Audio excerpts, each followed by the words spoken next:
6월 13일 금요일 하나님 말씀 시편 73편 15절부터 28절입니다. 함께 교독하겠습니다.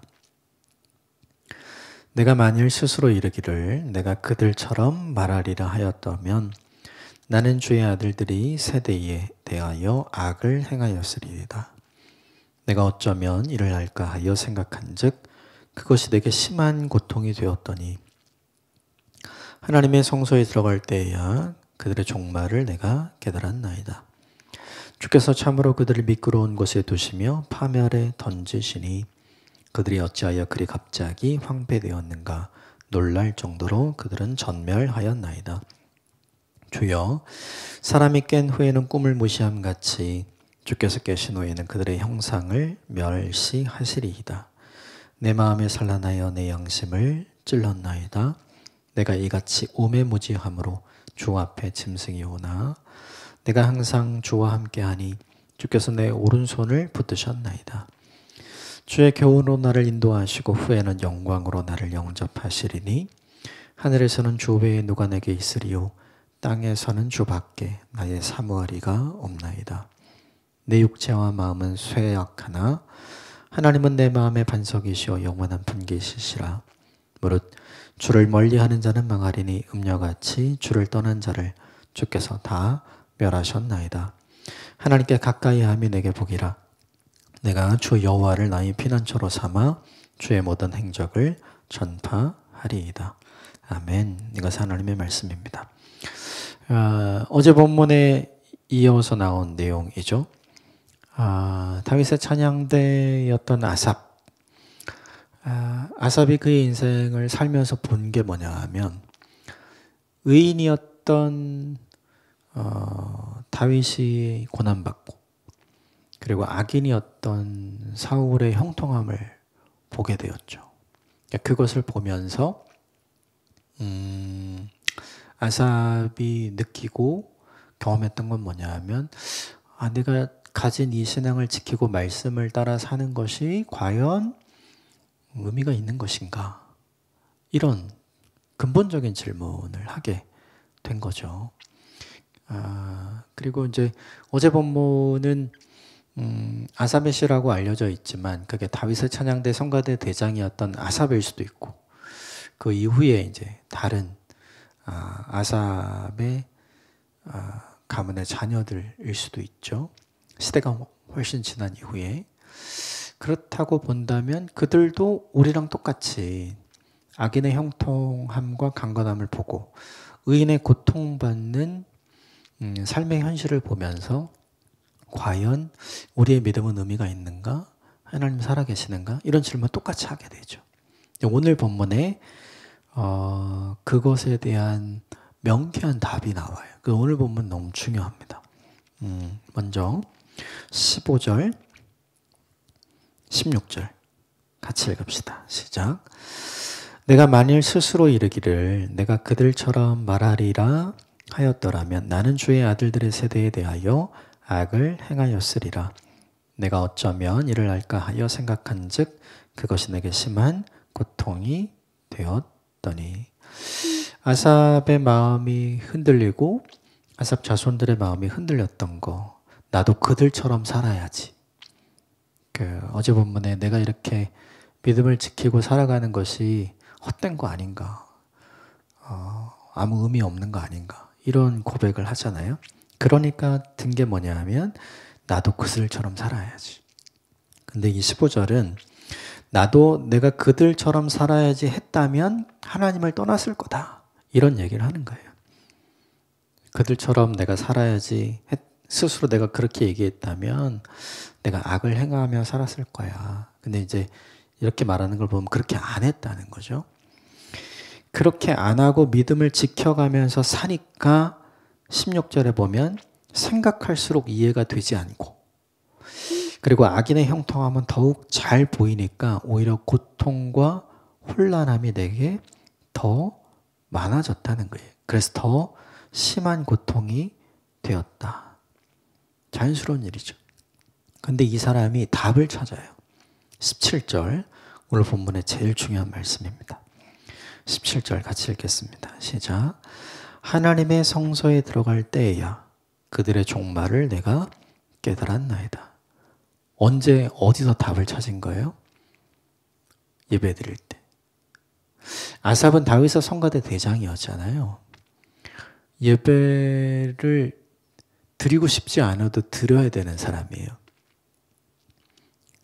우리 흔히 그 어제 본문과 이제 오늘 15절, 16절에 해당하는 상황이 되면 생각하면 생각할수록 이해가 되지 않고 오히려 고통스럽고 혼란스럽고 하나님에 대한 의문 그리고 내 신앙에 대한 의미 이것에 대해서 계속 저울질하고 있을 때 그런 상태가 되면 우리에게 일어나는 일이 뭐냐면 예배하고 싶지 않거든요.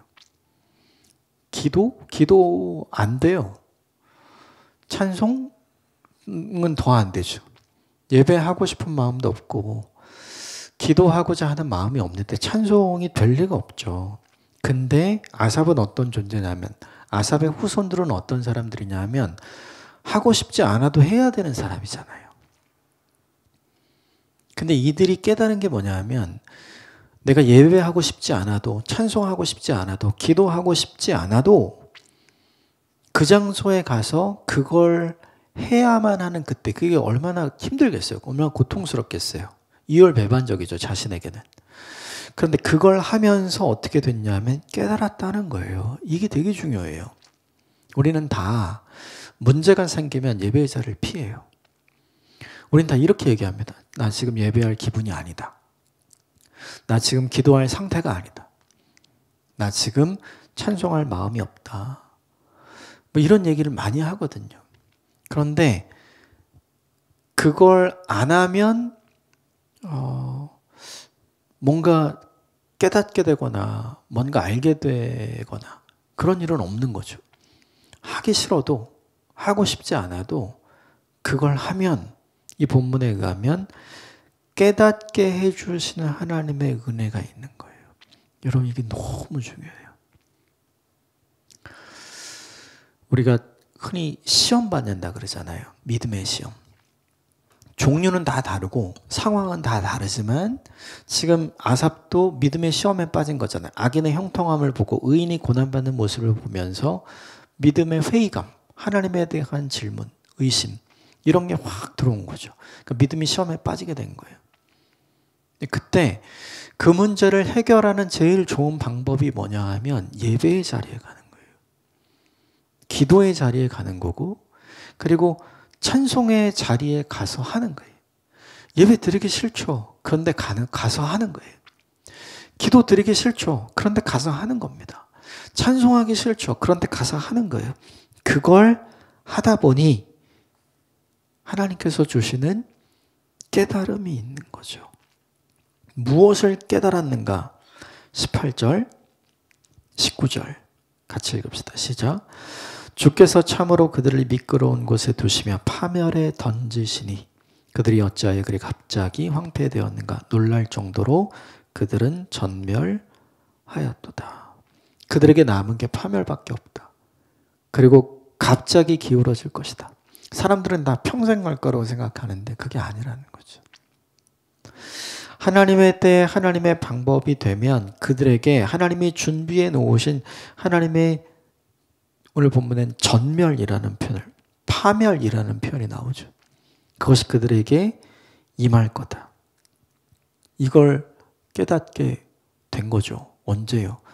예배하러 가기 싫고 기도하러 가기 싫고 찬송하러 가기 싫은데 그 해야만 하는 사람이잖아요. 그거를 하다가 언제 하나님께서 우리에게 깨달음을 허락해 주시는가 이건 것 같아요. 가장 하기 싫은 일을 하고 있을 때 가장 가고 싶지 않은 곳에 갔을 때 가장 우리 가끔 하나님 이름 부르기도 싫을 때 있잖아요. 근데 하나님의 이름을 부를 때 그때 하나님께서 깨닫게 하시고 알게 하시는 것 같아요. 찬송가 438장에 내용은이 은총입어 그 찬양의 3절 가사에 이런 게 있어요. 높은 산이 거친 들이 초막이나 궁궐이나 내 주 예수 계신 곳이 그 어디나 하늘나라. 거친들과 초막 다 가기 싫어하잖아요. 그렇죠? 높은 곳에 궁궐에 있고 싶어 하잖아요. 그런데 거친 들에 초막에 있을 때 거기도 하나님의 나라가 된다는 걸 깨닫게 하시는 거예요. 그러면 꼭 높은 곳이나 궁궐이 아니어도 괜찮은 거죠. 근데 그걸 언제 알 수 있냐면 그 자리에 있어야 알 수 있는 거예요. 여러분, 이게 우리에게 너무 중요한 것 같아요. 믿음의 시험에 빠질 때, 특별히 하나님에 대한 근본적인 의심과 회의가 들 때, 그때 우리는 자연스럽게 말씀과 멀어집니다. 예배와 멀어져요. 기도와 멀어지고 찬송과 멀어집니다. 자연스럽게 평상시에 내가 하나님과 가까이 하기 위해 하던 모든 걸 다 중단해요. 그러면 해결책이 있는가? 아니, 없어요. 그때 해결책은 뭐냐 하면 오히려 더 하나님께 가까이 가는 거예요. 더 예배하고, 더 기도하고, 더 찬송할 때 하나님께서 우리에게 깨닫게 해주시는 교훈이 있죠. 하나님이 어떤 분인지를 분명하게 알게 해주시는 거예요. 그렇게 예배 드릴 때 깨닫고 나니까 드디어 보이는 게 있죠. 현실이 아니라 그 다음 영원히 보이기 시작을 하는 거예요. 그러니까 이 본문의 아삽에게 생긴 일이 무엇인가? 21절, 22절 같이 읽읍시다. 시작. 내 마음이 산란하여 내 양심을 찔렀나이다. 내가 이같이 우매무지함으로 주 앞에 짐승이오나. 내 양심을 찔렀다. 깨닫게 해주신 게 내 양심을 찔렀다. 회개했다는 얘기죠. 그리고 자신의 우매무지함, 이걸 지금 하나님 앞에 회개하고 있죠. 즉 이게 뭐냐 하면 내가 하나님을 잘 모르면, 내가 하나님을 아는 지식이 없으면, 그러면 우리는 하나님을 오해해요. 하나님을 곡해합니다. 근데 하나님을 알게 되면 오해하고 곡해했던 내가 얼마나 하나님 앞에서 잘못된 행동을 하고 있었는가, 잘못된 태도를 갖고 있었는가 깨닫게 해 주신다는 거죠. 여러분, 요걸 통해서 우리는 뭘 알아가냐면 하나님을 깊이 알아가는 것 같아요. 우리 가끔 사람들과 사람들 사이에 오해하고 곡해하게 되는 때가 있잖아요. 근데 진짜 그게 아니었다는 사실을 알게 되면 어떻게 되죠? 미안한 마음, 그런 마음이 있죠. 그래서 어떻게 해요? 더 잘해주게 되고 더 가까이 하게 되고 그 관계는 더 신실하게 바뀌죠. 그러니까 하나님이 이걸 그렇게 사용하시는 거예요. 이게 참 신기한 것 같아요. 우리도 동일하게 다 이 과정을 밟아요. 하나님을 오해하고 하나님을 곡해하고 있었던 내 상황을 통해서 하나님이 예배할 때, 기도할 때, 찬송할 때 우리로 하여금 깨달음을 주시죠. 그게 아니었다는 걸 알려주시는 거예요. 그러면서 우리가 하게 되는 건 뭐냐 하면 자연스럽게 회개하게 되고 나의 무지를 주님 앞에 고백하게 되죠. 그러면서 자연스럽게 이 찬송의 고백이 나오는 것 같아요. 우리 23절부터 26절까지 같이 읽읍시다. 시작. 내가 항상 주와 함께하니 주께서 내 오른손을 붙드셨나이다. 주의 교훈으로 나를 인도하시고 후에는 영광으로 나를 영접하시리니 하늘에서는 주 외에 누가 내게 있으리요 땅에서는 주밖에 나의 사모할 이 없나이다. 내 육체와 마음은 쇠약하나 하나님은 내 마음의 반석이시요 영원한 분깃이시라. 사실은 어제 본문에 그런 질문, 의심, 회의, 이것 때문에 사실은 실족해서 하나님을 떠나가고 있었잖아요. 이렇게 살아서 뭐해? 이러면서. 이 믿음이 의미가 있나? 이러면서. 근데 23절을 보면 내가 항상 주와 함께 했다. 근데 알고 보니까 주께서 내 손을 붙들고 계셨다. 그러니까 내가 주님 옆에 있었던 게 아니라 주님이 나를 붙잡고 있었던 거다. 이걸 드디어 깨닫게 된 거죠. 그러니까 은혜가 없었던 게 아니라 여전히 하나님의 은혜가 나를 붙들고 있었다. 이걸 알게 되는 거예요. 그러면서 그가 이렇게 고백하죠. 땅에서 내가 사모할 자 주님밖에 없습니다. 이 땅에서 내가 살아가면서 악인의 형통함을 보면서 내가 저렇게 살아야 되겠다. 보이지 않는 하나님을 믿고 신뢰함으로 내가 믿음을 지키는 자의 삶이 아니라 내가 반대로 살아가야 되겠다라고 생각했던 그 생각을 접는 거죠. 하나님만 사모하는 사람이 되겠습니다. 주님밖에 없습니다. 드디어 이 본문의 시인에게 시편 저자에게 생긴 게 뭐냐면 더 이상 땅을 묵상하지 않게 되는 거예요. 악인의 형통함을 묵상하게 되는 게 아니라 그게 아니라 그를 위해 오늘 본면에 파멸과 전멸을 준비하고 계시는 보이지 않는 하나님을 생각하게 되는 거죠. 그러므로 현실과 문제를 생각하면 답이 없어요. 근데 하나님을 생각하면 답이 우리에게 나오죠. 현실과 문제를 생각하면 믿음이 흔들려요. 이 믿음이 아무 가치가 없는 것처럼 느껴져요.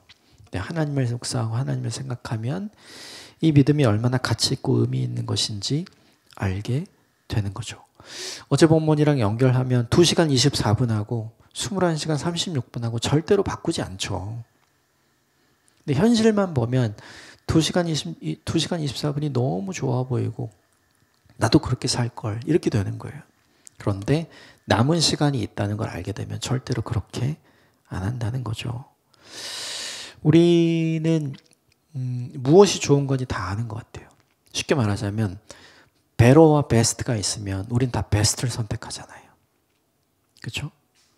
우리에게 문제는 보이는 현실이 베러, 보이지 않는 우리의 영혼이 베스트거든요. 근데 이게 안 보이니까 이거가 없다고 생각을 하는 거죠. 그래서 흔들리는 거예요.